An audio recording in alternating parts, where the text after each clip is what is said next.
Alors écoutez, on est assise avec Dominique dans son bureau. C'est un très beau bureau avec un plafond peint. Et juste au-dessus de nous, il y a une très grande photo de quelqu'un qui dort par terre devant des caddies sur une couverture. Alors, est-ce que Dominique, cette photo, elle est là pour vous rappeler à la réalité? Est-ce que vous avez besoin qu'on vous rappelle à la réalité? On a toujours besoin d'être rappelé à la réalité. Mais cette photo-là, précisément, elle a été faite par une personne sans domicile fixe dans le cadre d'un accompagnement par une association qui s'appelle La Dernière Marche et qui a fait un partenariat avec une start-up afin que des SDF puissent avoir des appareils photo et photographier ce qu'ils voulaient. Voilà, donc c'est une photo qui montre un SDF à terre, mais elle a été faite par un autre SDF qui s'appelle Lorenzo. Et pour moi, c'est très important d'avoir ça en tête, même s'il suffit de marcher dans les rues de Paris quand même pour avoir conscience de la réalité. Vous avez, dans votre parcours, été proche de deux personnages auxquels vous vous êtes attaché, Jacques Chirac et Anne Hidalgo. Et vous m'avez confié tout à l'heure que ce qui vous avait interpellé chez eux, c'était le fait qu'ils soient sensibles à la souffrance des autres. Vous, votre empathie qui vous accompagne tout au long de votre parcours, à quand vous dateriez son apparition? Pourquoi vous êtes si empathique, Dominique? Mais écoutez, je dirais que je me suis rendu compte en fait de cette empathie. Et effectivement, c'est ce qui est un peu le moteur de mon engagement. Sans doute parce que j'ai grandi au Maroc, où j'ai côtoyé beaucoup de misère, beaucoup de souffrance. Et aussi loin que je m'en souvienne, ma mère, qui était vraiment une femme assez simple, soignait sans enjeu comme une mère de famille les enfants du quartier, avec du mercurochrome, etc. Et j'ai toujours été sensible à cette souffrance et j'ai toujours été sensible au fait que quand on est petit, quand on n'est pas haut placé dans la hiérarchie de la société, on n'a pas de voix pour se faire entendre. Et comme j'ai eu la chance de faire des études et d'avoir un parcours qui m'a donné à un moment et à un autre des positionnements dans la vie publique et politique, j'ai trouvé que c'était bien que ma voix puisse porter pour ces personnes, pour ceux qui ne peuvent pas se défendre tout seuls. Quand on est si attentive à la voix des petits, est-ce que parfois on est mal à l'aise justement d'être tout en haut, d'avoir des responsabilités? Oui, bien sûr. D'abord, je m'interroge régulièrement. Et oui, parfois, je n'arrive pas à régler certains problèmes. Et je bute moi-même face à des hiérarchies plus importantes que la mienne. Je dirais au niveau gouvernemental, par exemple. Tous les gouvernements, sans exclusive. Et je vois combien c'est difficile de se battre pour les plus petits, pour les personnes dont la voix ne porte pas. Donc c'est difficile. Parfois je suis fatiguée, parfois je me dis que ce serait bien finalement de ne pas avoir de responsabilité, d'être sur une plage, d'être au soleil, et puis c'est plus fort que moi, ma conscience l'emporte, et le fait que je considère vraiment que tout ce que la vie m'a donné, je dois le rendre en fait.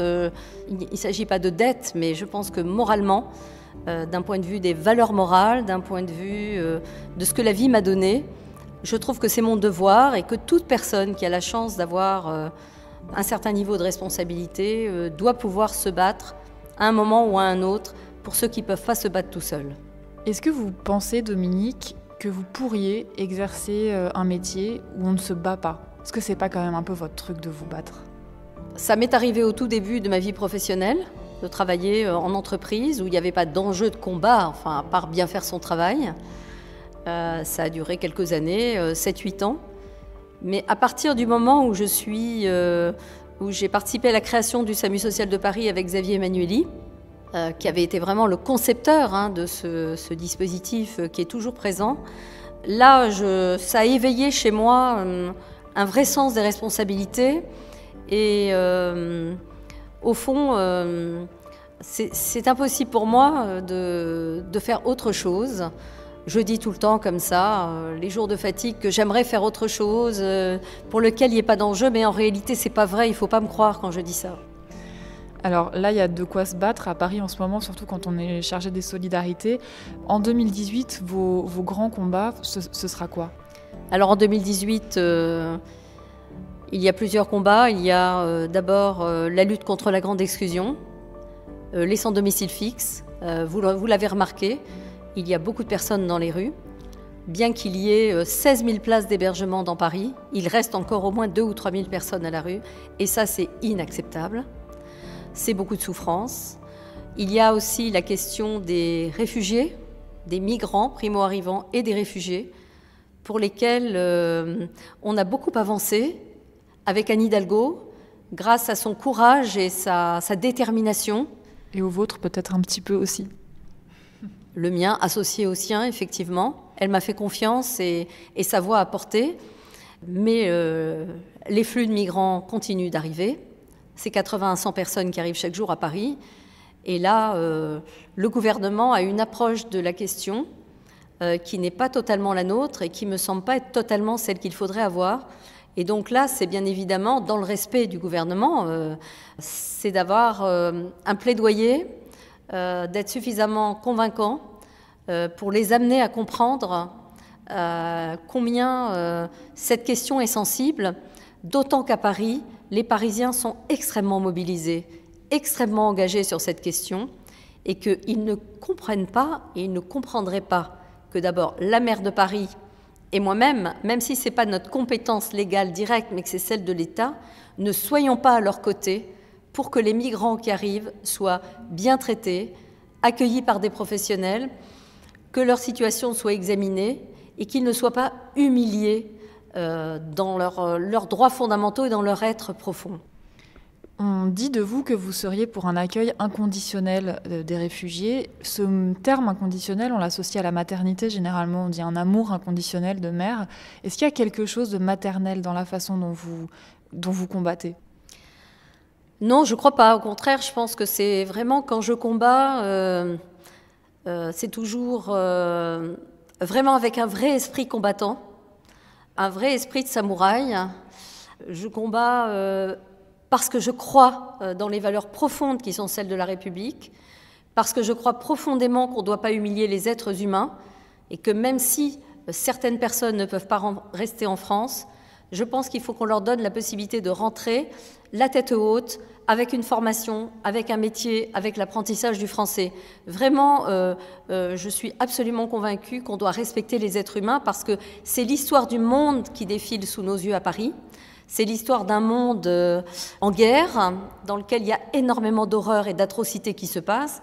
Et lorsqu'on distingue les migrants économiques et les réfugiés statutaires, qui auraient seuls le droit de rester, je pense que c'est une erreur, parce que je pense que les migrants économiques sont aussi des migrants, des réfugiés humanitaires, climatiques, que si les gens quittent leur pays, c'est parce qu'ils ne peuvent pas y vivre, car les ravages du climat font qu'il n'y a plus de possibilité de vivre dignement. Et pour ça, alors vraiment, j'ai beaucoup de respect pour Nicolas Hulot, qui promeut tout ça.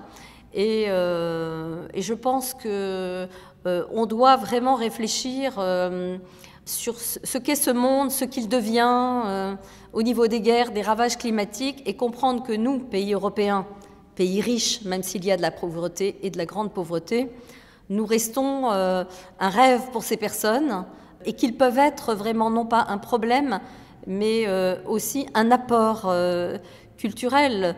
Voilà, donc je me bats parce que je crois qu'il faut se battre pour l'humanité. Il ne faut pas se battre juste pour son seul précaré.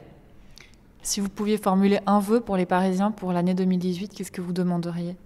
D'abord, que nous puissions vivre en paix, parce qu'on a connu les attentats terroristes et ça a été une déflagration, et qu'on n'est pas à l'abri, ça on le sait. Et aussi, je pense que cette ville, qui est à la fois une ville refuge, mais aussi une ville interculturelle, une ville qui accueille des gens venus de partout, continue à pouvoir être respectée dans son identité. Paris, c'est particulier, et nous pensons que la richesse de Paris, c'est tous ceux qui y vivent, y compris les migrants, y compris les réfugiés. Bien évidemment, nous sommes aussi des gens, nous ne sommes pas des utopistes irréalistes, mais nous pensons, et en tout cas nous souhaitons pouvoir continuer à avoir ce rôle d'accueil et d'interculturalité, de diversité qui fait vraiment l'honneur de la France. Merci beaucoup Dominique. Merci à vous, c'était un plaisir.